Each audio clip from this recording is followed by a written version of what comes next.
Olá, bom dia, boa tarde, boa noite. Estamos aqui com mais um IEGcast. E nesse dia nós temos aqui alguém muito especial, né? Temos a honra de ter aqui conosco o pastor Marcelo, que veio de Curitiba e pregar para nós, ministrar, fazer o casamento da Lana também. E temos hoje aqui no IEGcast a honra de ter esse homem de Deus aqui conosco, pastor Marcelo. Fique à vontade para falar o que o senhor quiser aí, se apresentar. Boa noite, pastora Suzana. Boa noite, queridos que nos ouvem. Para mim é uma alegria muito grande poder estar aqui. Como ela bem frisou, estivemos aqui nesse final de semana, celebrando o casamento. Ontem ministramos aqui na igreja. Foi um tempo precioso com Deus e com os irmãos. E recebi o convite para estar aqui, para responder algumas perguntas. Não sei o que vai vir pela frente. É isso aí, né? E a gente deixou lá no Instagram a caixinha de perguntas abertas e o pessoal fez algumas perguntas, pastor.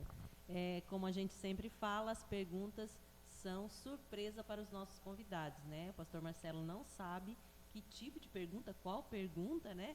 Mas está aí pronto para responder. E a primeira pergunta que a gente sempre faz, pastor Marcelo, é: como foi o seu encontro com Jesus? Boa pergunta, hein? Então, pastora, e os irmãos que nos assistem, né?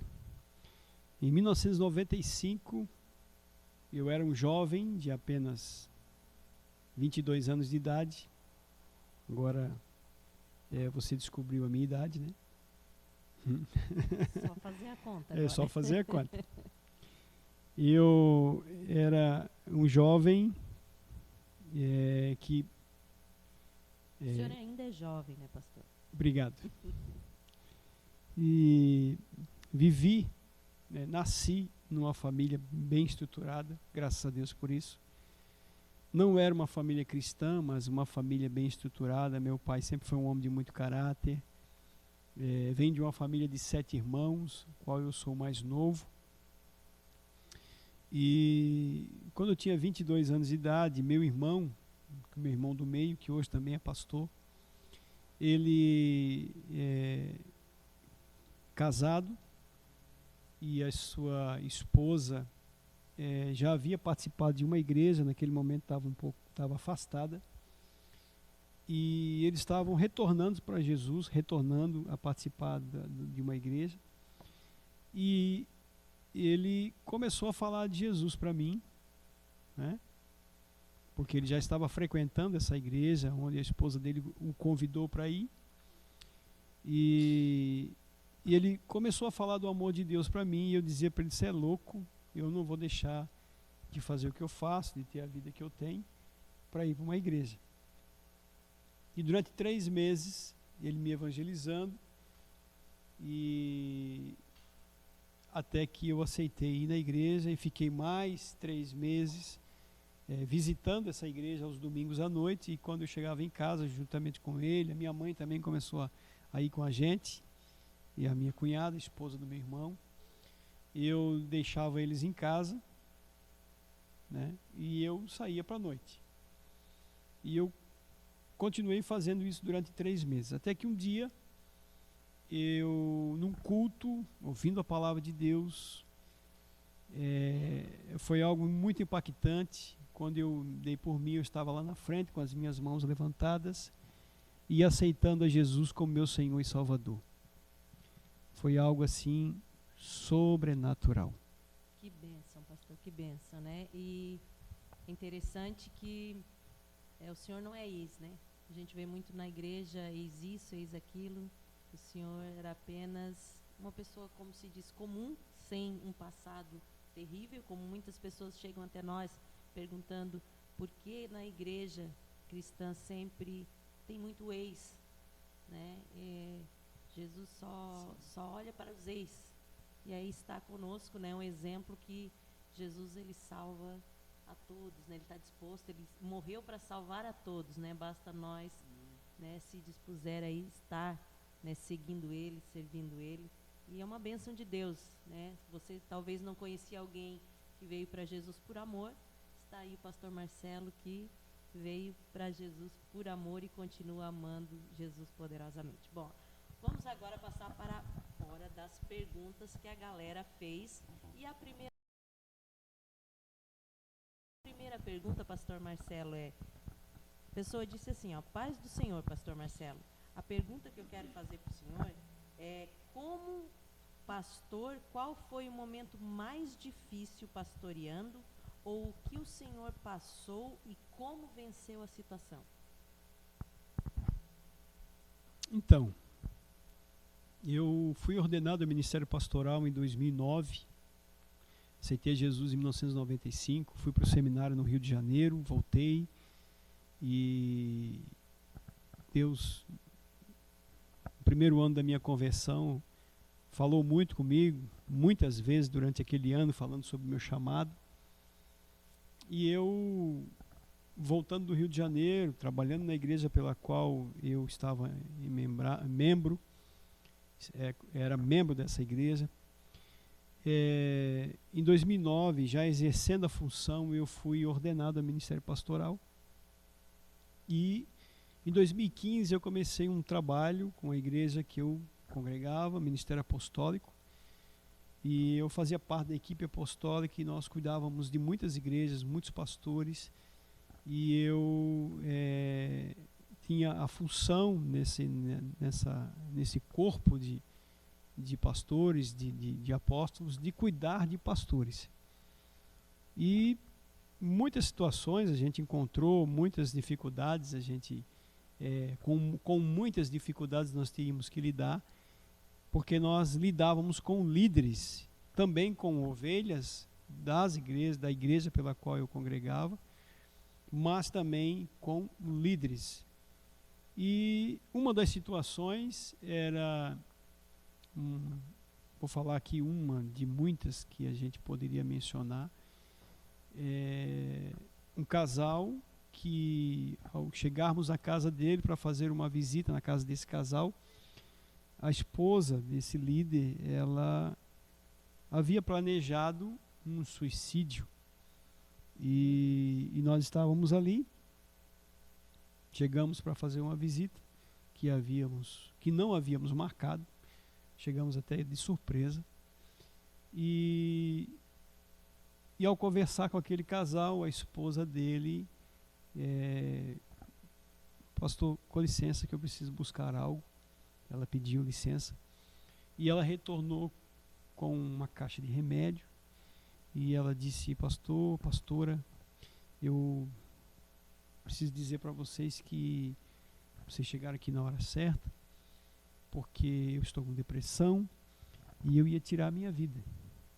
Eu ia tomar todos esses remédios aqui e eu ia me lançar da janela. Meu Deus. Do terceiro andar da casa deles. Tomaram os remédios para sentir coragem, para de uma certa forma ficar dopada para pular da janela. E Deus fez uma obra muito linda na vida deles, né, naquela noite. Um ministério grande, um ministério de expressão, mas com muita dificuldade de relacionamento, com muita dificuldade na igreja.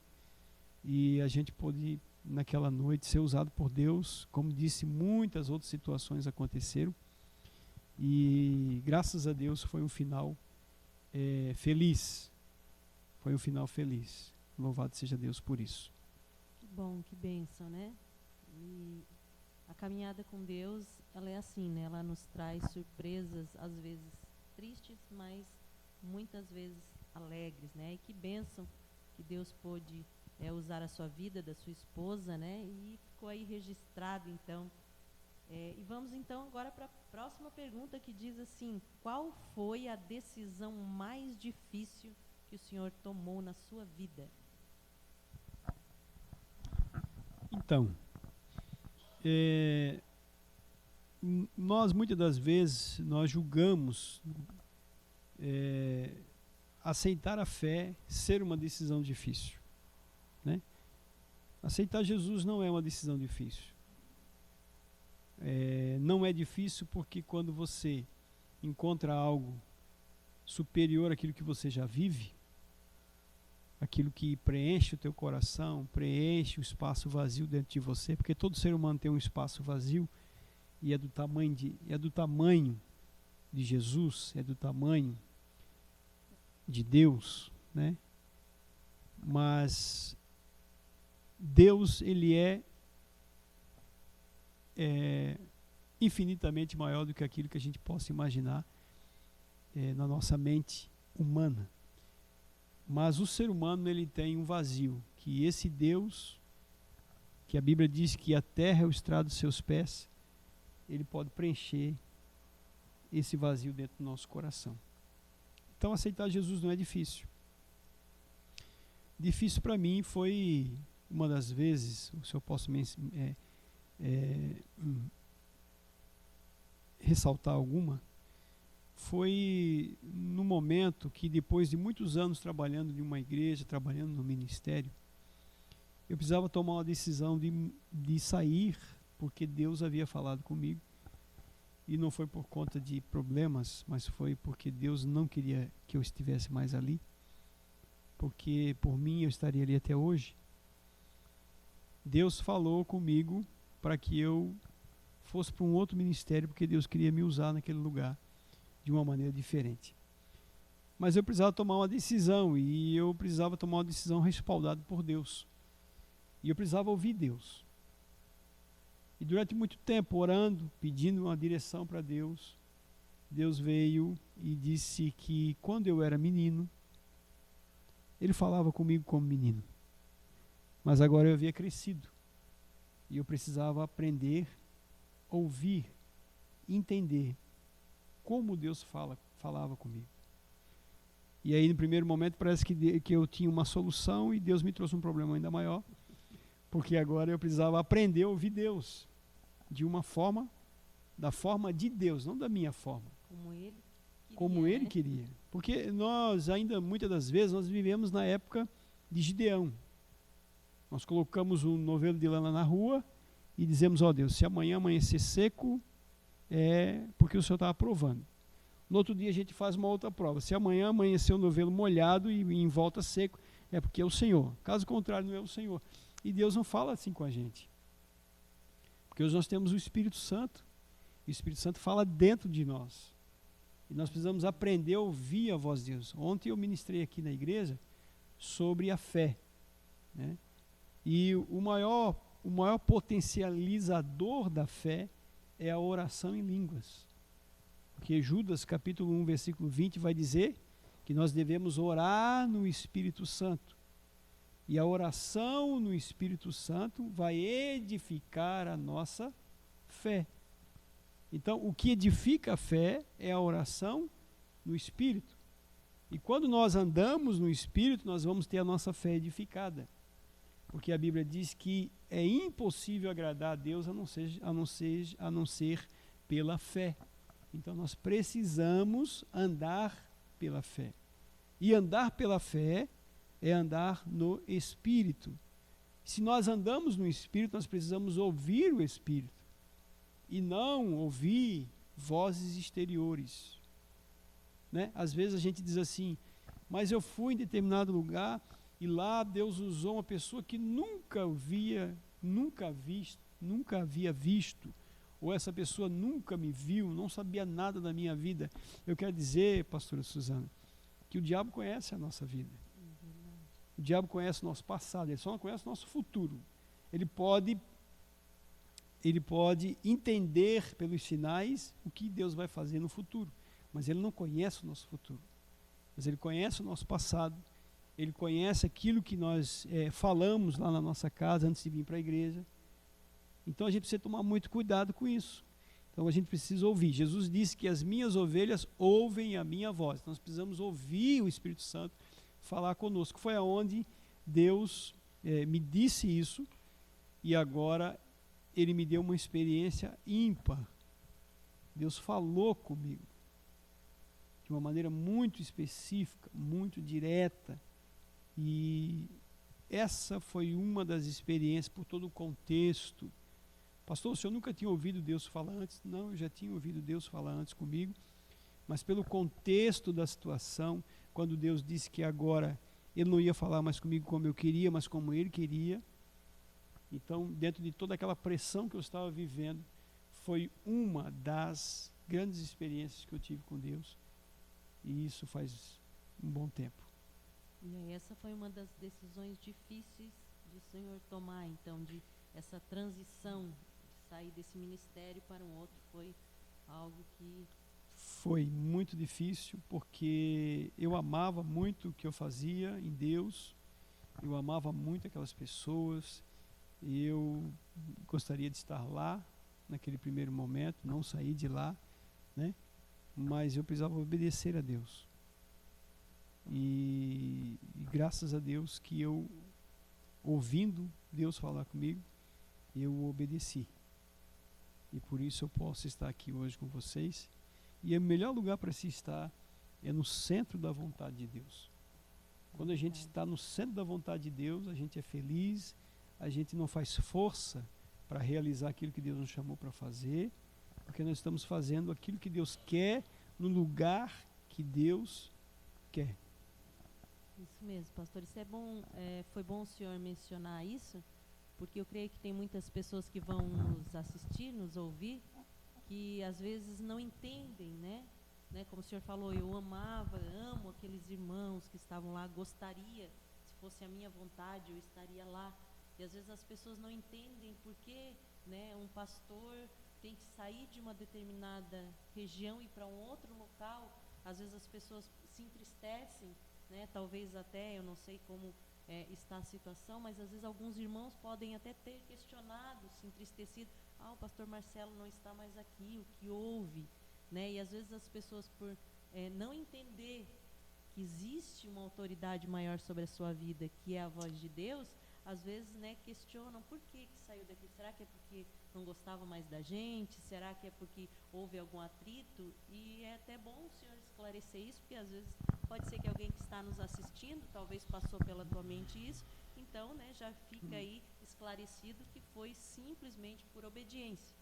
Porque se fosse por vontade própria, Sim. O senhor estaria neste local ainda, né, pelo Verdade. que eu pude entender. Mas em obediência a Deus o senhor foi, Verdade. né, e nós somos prova disso, que inclusive a gente teve a oportunidade de ouvir Deus falando também com o senhor, né, através de pessoas que foram usadas dizendo, e eu posso aqui testificar que o quanto o senhor relutou para sair daquele local, porque o senhor realmente amava estar naquele lugar, queria, né? Eu sei que Verdade. posso testificar que foi bem sofrido, vamos assim dizer, para o senhor fazer essa transição, mas por amor Verdade. a Jesus, por obediência, né? Já fica aí para você que está nos ouvindo, ficar sabendo aí que a importância de se obedecer a Deus, mesmo que muitas vezes pode nos doer.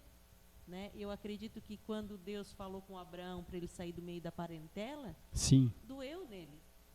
Verdade. Esse negócio, né? Mas ele, por obediência a Deus, ele foi e Deus o honrou e abençoou. Se ele tivesse ficado, talvez ia dar briga na família, não ia dar certo, ia dar uma confusão, né? E não seria hoje o homem de Deus que ele foi, né? Então, sim. Eu me lembro posteriormente, pastora Suzana, a essa decisão, Deus nos levou para um outro estado, uma outra cidade. Hoje eu estou na cidade de Curitiba, no Paraná, né? Pastoreando uma igreja que nós começamos do zero. Deixamos aqui ali na cidade de Itajaí a nossa casa, os negócios que eu tinha, alugamos ali a casa, fomos para Curitiba, alugamos uma casa em Curitiba e levamos poucas coisas de mudança e chegamos naquela cidade e começamos uma igreja do zero, onde apenas eu, minha esposa e minha filha e um casal que nos receberam lá, e a gente começou essa igreja há 3 anos atrás. E para a glória de Deus, agora no dia 26, 27 e 28 desse mês, né, quem nos assiste está convidado, está conosco. Nós vamos fazer a primeira comemoração do nosso 3º aniversário e vai ser uma festa linda. Deus tem acrescentado muitas vidas, muitas almas, Deus está salvando. Tivemos um batismo no final de semana que passou, muito lindo, um convívio com a igreja, e Deus está fazendo grandes coisas naquele lugar. Para nós foi um grande desafio. A pergunta foi qual foi a decisão mais difícil, né? Se eu pudesse mencionar, entre tantas, como eu disse, uma delas foi essa, que Deus falou conosco e agora a gente teve que tomar a decisão de deixar a cidade, deixar os amigos, os parentes, A parentela, né? deixar a casa, deixar o conforto, a empresa que eu tinha, e agora nos mudamos para um outro estado, não conhecendo ninguém, e começando um pós-pandemia em 2021, Verdade. abril de 2021, ou talvez no miolo da pandemia, né? Começar uma igreja. E Deus tem nos honrado de uma maneira assim sobrenatural, e eu só tenho a agradecer. E esse final de semana a gente veio para cá, que já fazia muito tempo que a gente não vinha aqui estar com vocês, e o Senhor nos deu a honra de receber esse convite, aceitamos de bom grado, e graças a Deus aqui nós estamos. Que bênção, né, pastor? É importante também ressaltar que às vezes as pessoas, talvez por falta de entendimento ou por às vezes estar muito novo na fé, também não entende, e já fica aí para você, né, que vai nos assistir, como saber se realmente foi Deus ou não foi, se foi a voz de Deus, será que não se equivocou, será que não saiu no impulso, que infelizmente muitas pessoas fazem isso, né? É simples você fazer, você olhar para a Bíblia e ver que os frutos, né? Deus, ele honra através dos frutos, e aí está a prova, o batismo, né? Eu acho que é um dos frutos mais visíveis, porque se não fosse da vontade de Deus, se Deus não estivesse negócio, não ia dar nada certo, o senhor ia ficar lá uns meses só, já ia voltar, e a coisa não ia fluir como tem fluído. A gente teve prazer de estar lá, uma bênção de Deus, né? Conhecer o seu apóstolo também, né? O apóstolo Lucas, se ele for nos assistir, que fica aí o nosso abraço, nosso carinho para ele também, uma bênção de Deus. E aí está o resultado, né? O fruto, a gente conhece a árvore pelo fruto, né? E tá dando fruto lá, e bênção de Deus, e cremos que cada vez mais vai fluir, porque se Deus está no negócio, tudo vai bem. Amém? Mas vamos lá para a próxima pergunta. Como melhorar as minhas pregações? Essa pergunta é uma pergunta interessante, né? Como melhorar as minhas pregações? Quando nós pregamos o Evangelho ele tem um propósito para ser pregado. E o propósito de pregar o Evangelho não é por dinheiro, não deve ser por dinheiro, não deve ser por fama, não deve ser por hobby, né? Não deve ser para satisfazer o ego, mas para cumprir um propósito de Deus e cumprir o chamado de Deus na nossa vida, nós como ministros do Evangelho, né? Agora, a pergunta ela é muito direta. Como melhorar as minhas pregações? Toda palavra que é ministrada, ela mexe com as pessoas, ela mexe conosco, né? Tanto nós que estamos ouvindo, quanto aquele que vai ministrar, ele recebe de Deus e ele é mexido por Deus, né? E o propósito de Deus, antes de curar, é trazer à superfície o problema. E quando nós ministramos a palavra de Deus, nós, se eu posso usar o termo, eu vou usar esse termo para ser bem simples e claro, é como se nós estivéssemos descascando uma ferida. Nós apresentamos o problema, nós mostramos o problema, né? E ao mostrar o problema, ao puxar o véu, o pano, para mostrar onde está o problema, porque é para isso que o Evangelho, Jesus pregou, Jesus ensinou o Evangelho do Reino de Deus. Após isso, após a pessoa ter essa consciência, nós precisamos aplicar o remédio. E a aplicação desse remédio, após a exposição do problema, é que vai trazer a cura. Então, E essa pergunta, eu não vou caracterizar ela como uma pergunta teológica, né? Mas eu vou aplicar ela como uma resposta espiritual, porque uma pregação, teologicamente falando, ela, muitas das vezes, ela tem um outro cunho, ela tem um outro intuito.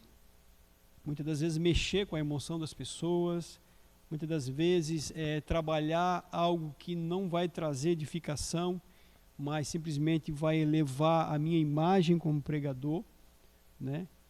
Mas o propósito da pregação é alcançar as vidas. Então nós apresentamos a cura, apresentamos o problema, e depois nós viemos com a aplicação da cura. A Bíblia mostra Jesus, uma coisa que me impressiona em Jesus, é que, sendo Deus, diz a Bíblia, Filipenses capítulo 2, a partir do versículo 5, o apóstolo Paulo vai escrever e vai dizer as seguintes palavras: sendo Jesus, ou melhor, que haja em vós o mesmo sentimento que houve em Cristo Jesus. E Jesus, sendo em forma de Deus, não teve por usurpação ser igual a Deus, mas antes se esvaziou-se a si mesmo, e tomando a forma de servo, diz a Bíblia, o apóstolo Paulo, ele deixou a sua glória e veio estar conosco. E uma coisa impressionante é que quando Jesus encontrava alguém, esse alguém, um coxo, um cego, um aleijado, alguém que sentava na sarjeta, ele sentava à beira do caminho e conversava com essa pessoa e perguntava: o que você quer que eu te faça?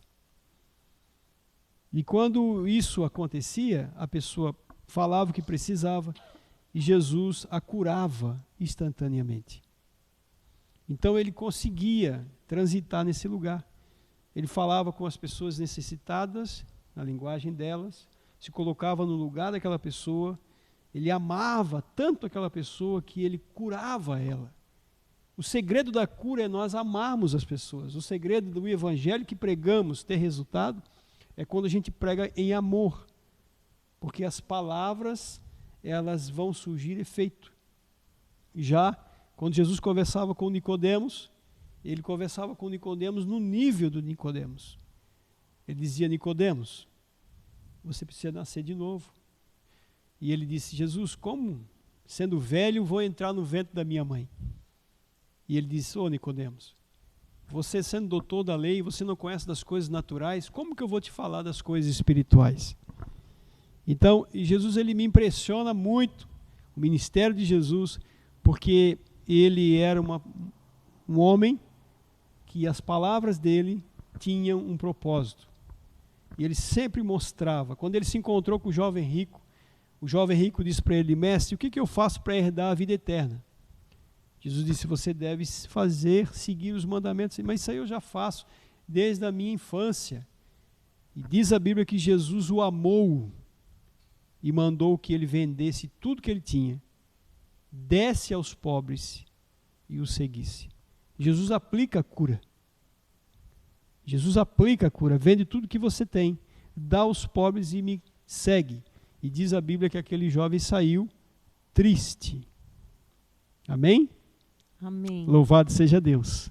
E a próxima pergunta, já que nós estamos falando em jovem triste, a próxima pergunta, eu creio que talvez vai ter algum jovem que está nos assistindo que vai sair triste, pastor. Que o pessoal faz, assim, às vezes umas perguntas meio intimistas. Ai. E a próxima pergunta é: com quantos anos a sua filha poderá namorar? E será que essa pergunta veio do povo aqui da igreja? Eu não posso falar. Deixa eu ver se eu lembro de alguém que possa ter perguntado isso. Um dos critérios é que o entrevistado não vai saber quem que fez a pergunta. Entendi. Para eles poderem fazer a pergunta sem medo, porque às vezes pode, não vai ficar sabendo. Num caso desse, vai que depois, né? Meu Deus. Então, quantos anos a minha filha vai poder namorar? Com quantos anos a sua filha poderá namorar? Entendi. Uma coisa que eu acho interessante é que, dentro da pergunta, já respondendo, a minha filha disse para mim: pai, eu tenho um propósito com Deus de beijar quem eu vou casar no altar. Vou beijar o homem que eu vou casar e vai ser no altar da igreja. Eu fiquei impressionado com a fala dela.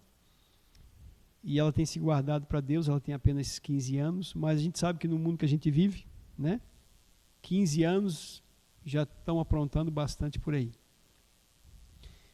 E respondendo a pergunta, eu acredito que daqui uns 10 anos. Daqui uns 10 anos. Eu sou um homem de fé, eu vou orar para isso, né? Amém. Então, daqui uns 10 anos. Até a próxima pergunta, pastor, continua nessa linha de raciocínio. Vamos lá, então. Então, ou é a mesma pessoa, ou já é mais de um interessado, Mas né? uma coisa interessante, eu acho que eu vou ressaltar aqui, que ela disse assim para mim, pai, mas antes de passar por ti, tem que passar por mim, né? Ela disse. Falei, minha filha, porque eu vou sentar com esse camarada e ele vai ter que conversar comigo, né? E é isso aí, né? Então, os varões aí vão ter que orar bastante, então, né, pastor? Com certeza. Então, vamos aqui para a próxima pergunta, né? O que fazer quando você percebe que as pessoas estão apenas te usando, entre parentes, no ministério? Boa pergunta. Eu me lembro que no período que eu estava trabalhando no Ministério Apostólico, hoje eu estou no Ministério Apostólico, nós temos o Ministério Apostólico, mas dentro desse cuidado das igrejas, nós viajávamos bastante. E eu lembro que teve um período, teve uma época, que eu comecei a questionar a Deus, porque em algumas situações Deus não vinha nas reuniões.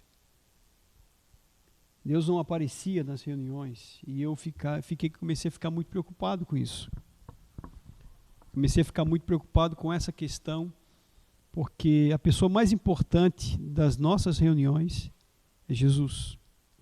Nós não fizemos culto para os homens. Nós fizemos culto para Deus, para Jesus. E eu comecei a perceber que a unção de Deus não vinha no local. E eu comecei a orar mais, jejuar mais, buscar mais. E não era sempre, é claro, em algumas igrejas acontecia isso. Depois de um tempo, na oração, Deus me fez entender. E Ele me trouxe a resposta do que eu estava perguntando para Ele, do que estava acontecendo. E a resposta de Deus para mim foi, filho, não tem a ver com você, tem a ver com a igreja. E dentro dessa resposta de Deus, eu pedi que o Senhor me mostrasse em tempo real, na íntegra, quando eu ia ministrar. E o que eu descobri em Deus? Por que não tem a ver comigo, mas tem a ver com a igreja? Eu acho que essa pergunta é uma pergunta muito importante, muito interessante, que vai trazer para todos nós, né, um esclarecimento, uma ideia ampla dessas indagações. Quando você recebe de Jesus, Jesus disse, quando você recebe um profeta, na qualidade de profeta, você recebe galardão de profeta. Né? Quando você dá um copo d'água a um desses meus pequeninos, disse Jesus, você vai receber galardão por aquilo. Quando nós recebemos um homem de Deus, nós respeitamos a unção que esse homem de Deus carrega. Quando nós honramos ele, nós recebemos dele aquilo que ele carrega. Ele despeja sobre nós, ele despeja na igreja e nós recebemos essa unção. Agora, quando nós não recebemos esse homem de Deus, essa mulher de Deus, esse servo de Deus, com honra, nós não recebemos aquilo que ele carrega. Então, por que tem a ver com a igreja? Porque se a unção que eu respeito é a unção que eu terei. Eu nunca vou ter uma unção que eu não respeito.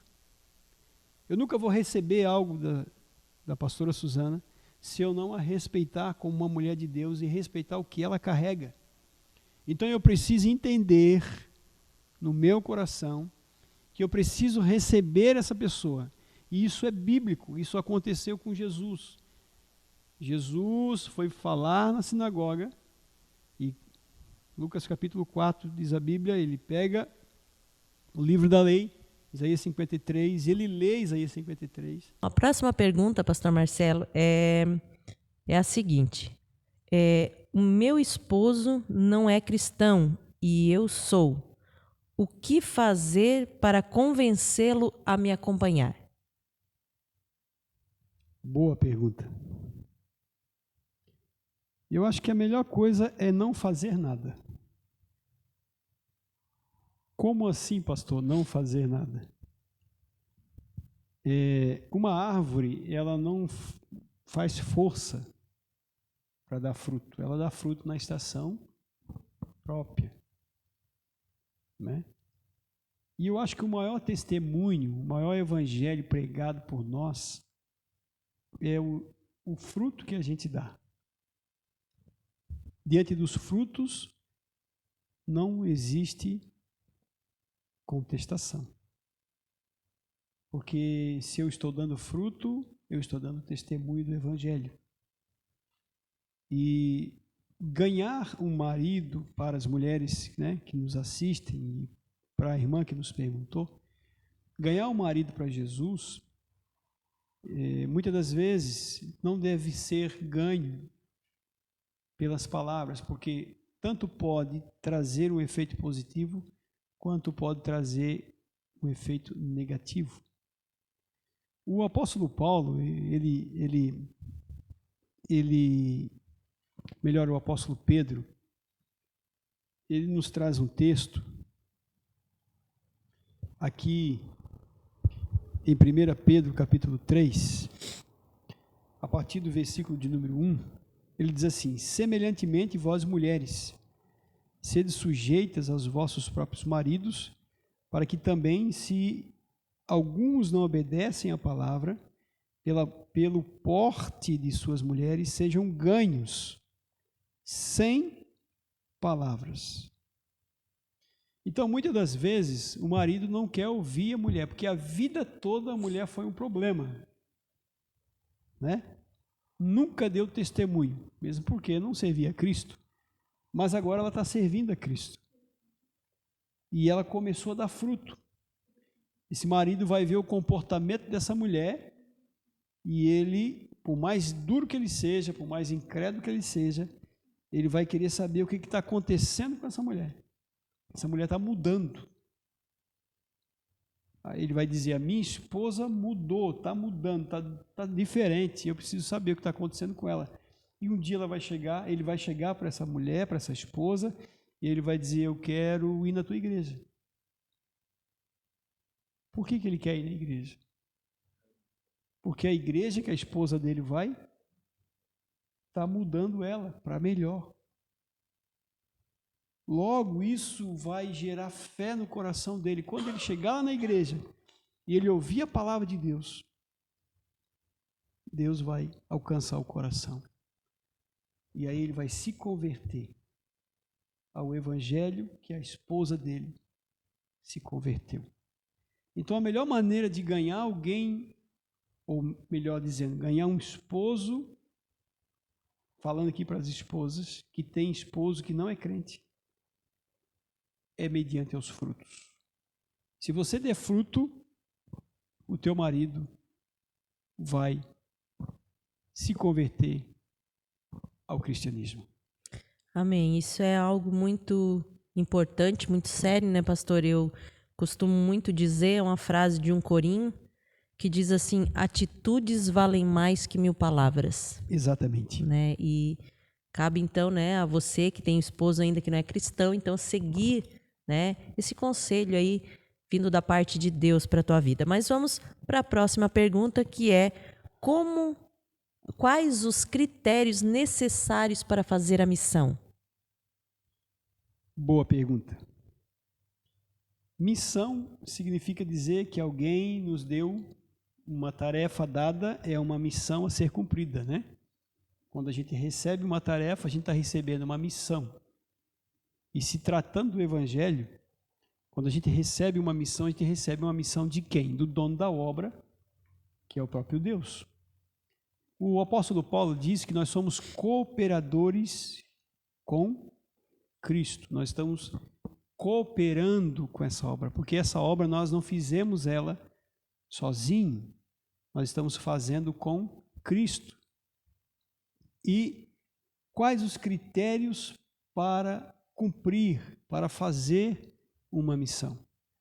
O primeiro critério da missão, ele deve ser feito mediante a uma ordem direta do dono dessa missão, que eu acabei de dizer, tratando-se da obra de Deus, que é o próprio Deus.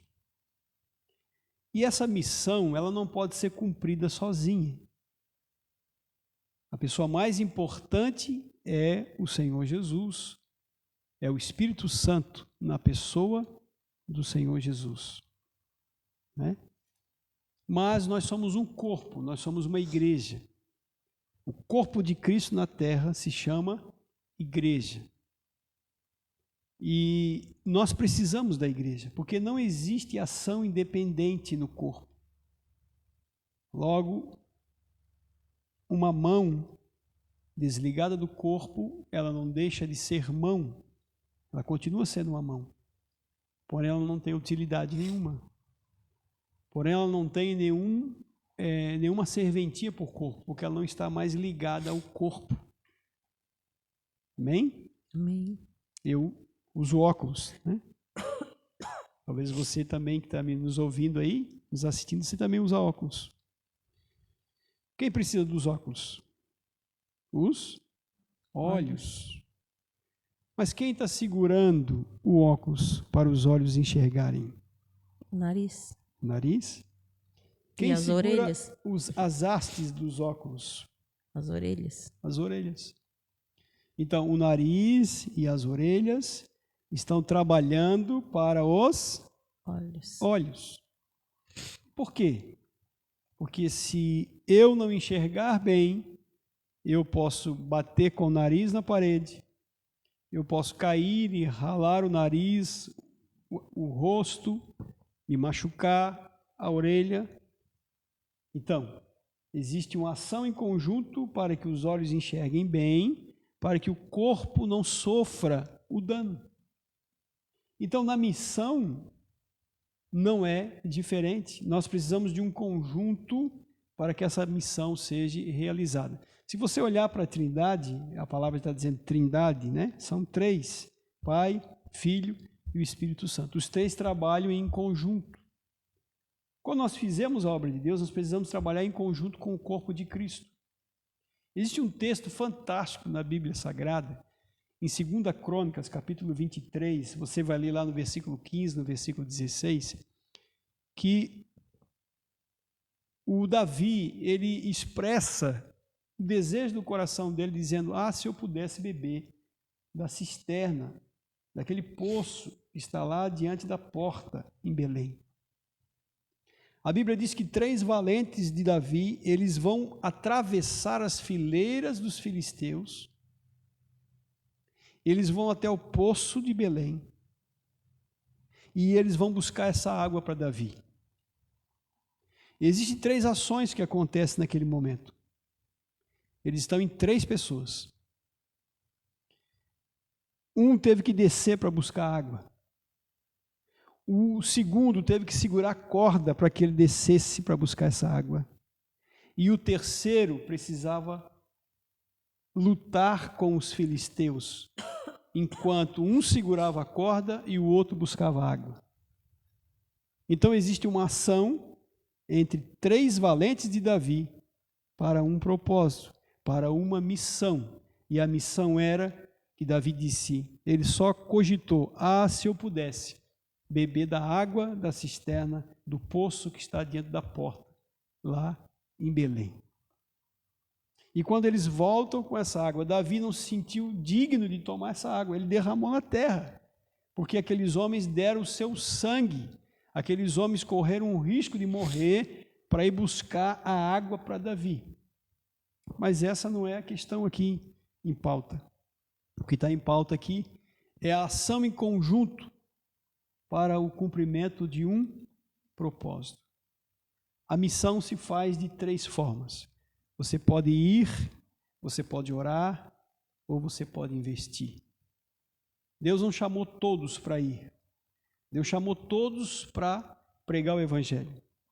Marcos capítulo 16 diz assim: ide por todo mundo e pregar o Evangelho a toda criatura. A palavra indo, a palavra ide no grego é a palavra indo. Essa palavra ide no grego não é ide, é indo. Indo para onde, pastor? A Bíblia diz lá em Pedro que nós somos peregrinos, então nós estamos passando por aqui e agora nós vamos, ao passar por aqui, nós vamos para o nosso lugar de origem, nós vamos morar com Cristo, nós vamos para o céu, porque nós não somos daqui. Então, enquanto eu estou indo nessa peregrinação, não é ide, é indo, eu estou pregando o Evangelho. Porque eu não sou, falando para todos que nos ouvem nessa noite, pastor Suzana, eu não sou, se você é um médico crente, você não é um mecânico crente, você não é um vendedor, você não é um advogado, você não é, seja qual for a tua ocupação no mundo secular, crente. Não, você é um crente mecânico. Você é um crente médico. Você é um crente disfarçado de vendedor. Você é um crente que ocupa uma posição de uma secretária. E assim sucessivamente. Então nós estamos indo. Enquanto nós estamos indo, nós estamos pregando o Evangelho. Então, nem todos foram chamados para ir. Ir aonde, pastor? Dentro dos 5 ministérios, Efésios capítulo 4, versículo de número 11. E Deus chamou uns para apóstolos, outros para profetas, outros para evangelistas, outros para pastores e outros para mestres. Nem todos foram chamados para ocupar o lugar desses 5 ministérios, mas todos foram chamados para pregar o Evangelho. E talvez Deus te chamou, Deus me chamou para ir a uma missão específica. Alguém precisa custear essa missão. E alguém precisa estar orando por essa missão. Aquele que ora pelo aquele que vai, ele terá o mesmo galardão daquele que foi. Aquele que custeia a ida do missionário vai ter o mesmo galardão do missionário que foi. Por quê? Porque a obra de Deus ela é feita em unidade. A unidade do corpo permite que a obra de Deus seja feita. Amém? Amém. E eu acredito que a próxima pergunta também faz parte deste assunto. A próxima pergunta é: como faço para saber qual é o meu chamado? Que é importante saber também, né? Porque se faz algo que não foi chamado, pode acabar dando problema, né? Mas essa é a pergunta: como faço para saber qual é o meu chamado? Aleluia. Uma boa pergunta. Por que uma boa pergunta? Porque nós corremos o risco de gastar muito tempo da nossa vida cristã achando que Deus nos chamou para algo que Deus não nos chamou. Logo, se Deus não nos chamou para fazer determinadas coisas, nós não vamos ter sucesso nelas. Talvez com muito esforço nós vamos colher alguns frutos. Mas quando a gente faz aquilo que Deus nos chamou para fazer, nós fizemos com muito mais facilidade, com muito mais leveza, com um resultado muito maior do que pessoas que não foram chamadas para exercer certas funções querem exercer. Olhando para a igreja, olhando para dentro da igreja, a maioria das pessoas querem estar no altar. Elas querem estar com o microfone na mão, porque é um lugar de proeminência, é uma vitrine, e todos, na maioria das vezes, querem aparecer nessa vitrine. Mas Deus não chamou todos para esse lugar. Não é verdade? Com certeza. Talvez Deus chamou você para ser um diácono da igreja. E a Bíblia vai dizer lá em Atos capítulo número 6 que Estevão era um dos diáconos da igreja, cheio do Espírito Santo, de sabedoria e de boa reputação. Ele foi um homem muito usado por Deus. Ele foi um homem que fez a diferença na sua geração, né? E deixou um legado, deixou uma história. Então, fazer a obra de Deus não é só apenas estar no altar ou estar dentro dos 5 ministérios, mas você pode ter, como diz a Bíblia, a Bíblia fala de ministérios, a Bíblia fala de ministérios de serviço, ministérios de dons espirituais e ministérios do Espírito, que é o 1 Coríntios capítulo 12, né? Talvez você esteja que são 21 ministérios. Talvez você esteja num desses. E talvez o teu ministério é ser um diácono da igreja. Então você deve saber qual é o teu ministério. E a pergunta é: como saber qual é o meu ministério? A única pessoa que pode mostrar isso, a única pessoa que pode direcionar isso com toda certeza é o Espírito Santo. Porque a obra, ela é feita por Deus. E Deus escolheu cada um para estar em lugares específicos, como eu acabei de falar. Então, tão importante quanto fazer a obra de Deus é você saber que obra você deve fazer. Imagine você subir numa torre muito alta, né? E quando chegar lá no topo dessa torre, você perceber que você subiu na torre errada.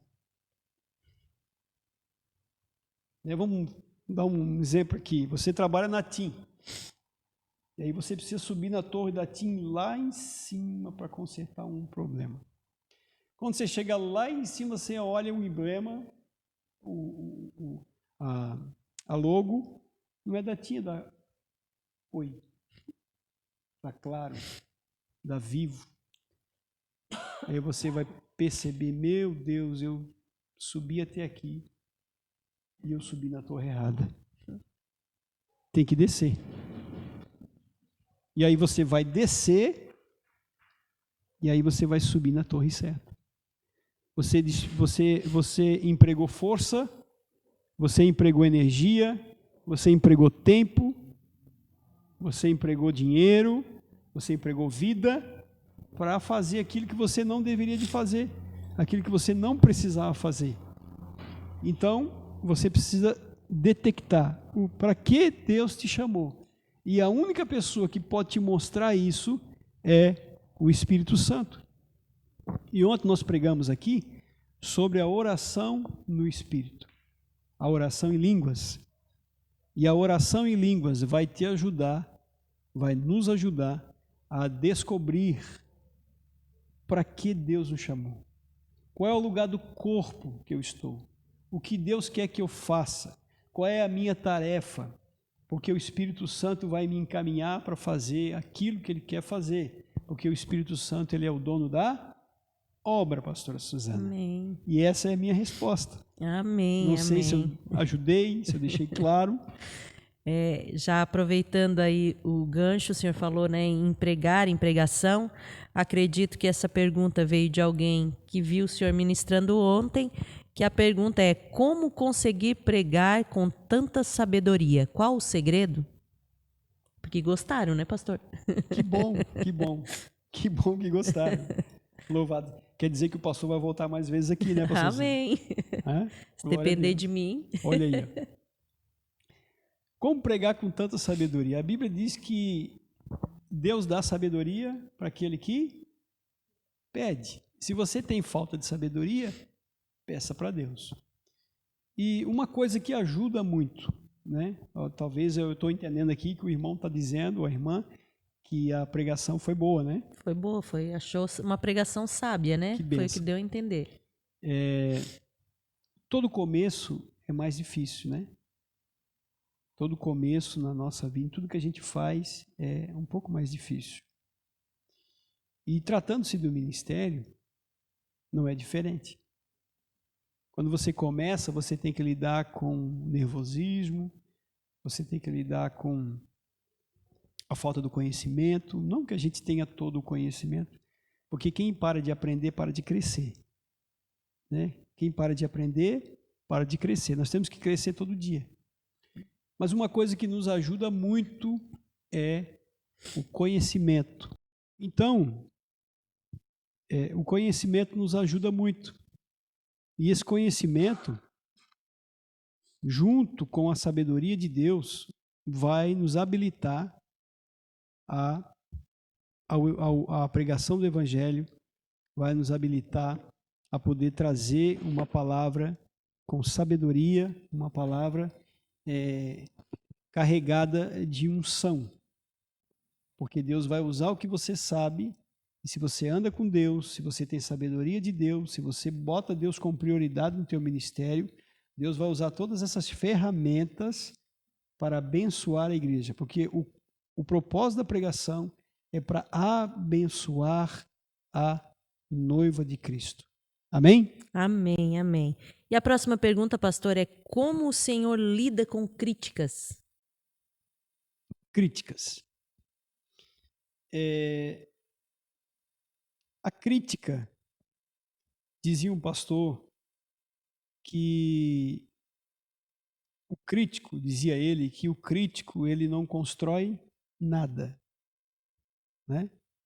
Que ele gasta tempo da vida dele para olhar o que os outros estão fazendo, para criticar o que as pessoas estão tentando fazer.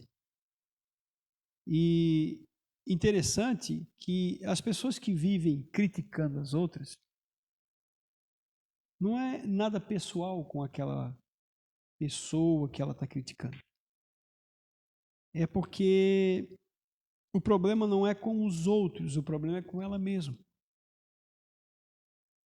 Pessoas que criticam, pessoas críticas, são pessoas que não são resolvidas consigo mesmo e com Deus. Ontem nós falávamos sobre Caim e Abel, né?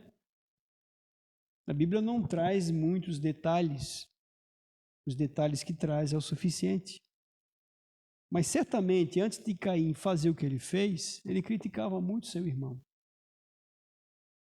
E no culto hoje, as pessoas que adoram a Deus, as pessoas que fazem para Deus, entregam uma adoração verdadeira para Deus, elas são criticadas pelos críticos da fé.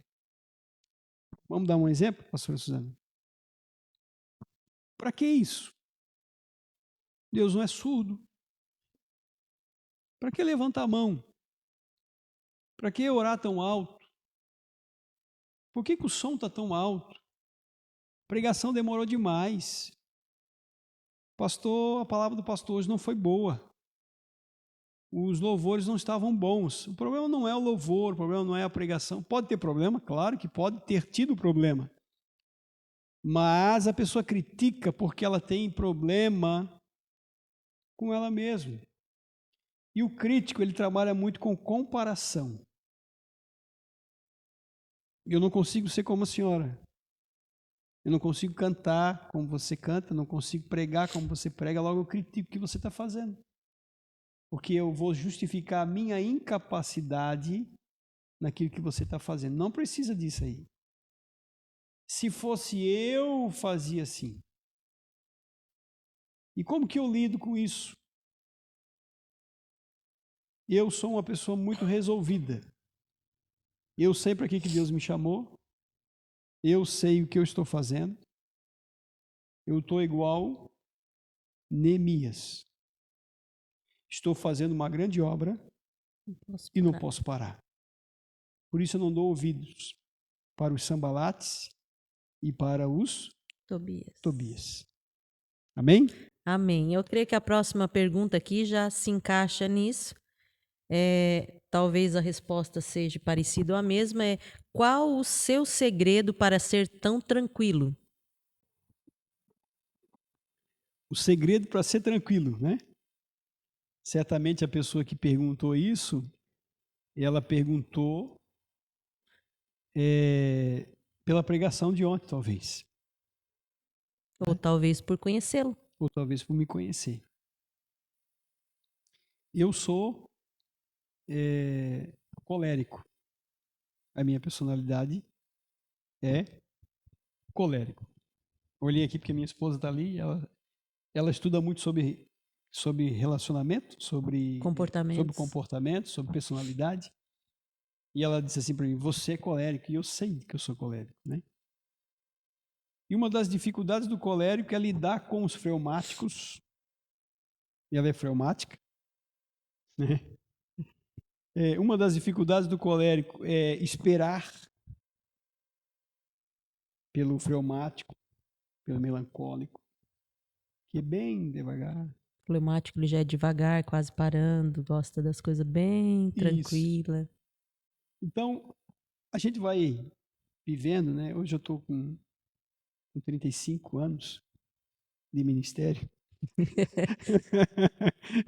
O pessoal vai olhar, fiz a conta errada lá do início. A gente vai aprendendo algumas coisas. E Deus, uma coisa interessante, que Deus ele não tira a tua personalidade.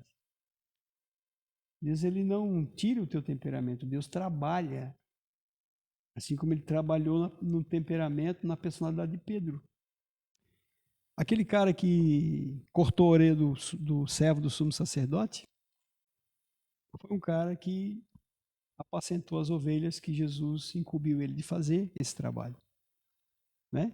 Mas ele não perdeu a personalidade dele, ele não perdeu o temperamento dele, mas ele agora estava sendo dirigido pelo Espírito. O segredo do Senhor de ser tão tranquilo. Falando do altar, né? O púlpito, a pregação. Eu nasci no fogo. Eu sou daquele pentecostal, canela de fogo, sapatinho de Jesus, do manto, né? E eu sou apaixonado por isso. Louvado seja Deus. E uma coisa que me faz ser tranquilo na hora de pregar, porque as pessoas dizem assim, quando a gente sobe lá, a gente treme as pernas, né? Por causa do peso da responsabilidade. Mas engraçado, se colocar ela numa roda de cadeira com 5 pessoas, ela não treme as pernas. Ela só treme as pernas no púlpito da igreja quando a igreja está cheia. Logo, não é o peso da responsabilidade. É o medo de falar em público. Então, às vezes, a gente se esconde atrás desse negócio de o peso da responsabilidade para justificar a nossa inoperância, o nosso medo. Aí pedir perdão, desculpas a todos que enviaram perguntas. Teve algumas perguntas, infelizmente, por motivos técnicos, elas não foram ao ar, né? Elas acabaram se perdendo. Também a qualidade de imagem foi aí uma troca, né, na câmera, então deu aí uma certa diferença de imagem, mas esse problema já foi resolvido e no próximo IEGcast já vai estar tudo ok, tá? Então fica aí as nossas desculpas, né? Algumas perguntas infelizmente não foram ao ar, mas nós mesmo assim agradecemos a Deus pela vida do pastor Marcelo que esteve conosco, né? Você que tem acompanhado, feito perguntas, né? E prometemos que no próximo IEGcast já vai ser resolvido esse problema. Queremos encerrar então desejando que Deus abençoe a tua casa, a tua vida, a tua família, a tua saúde e o teu ministério em nome de Jesus.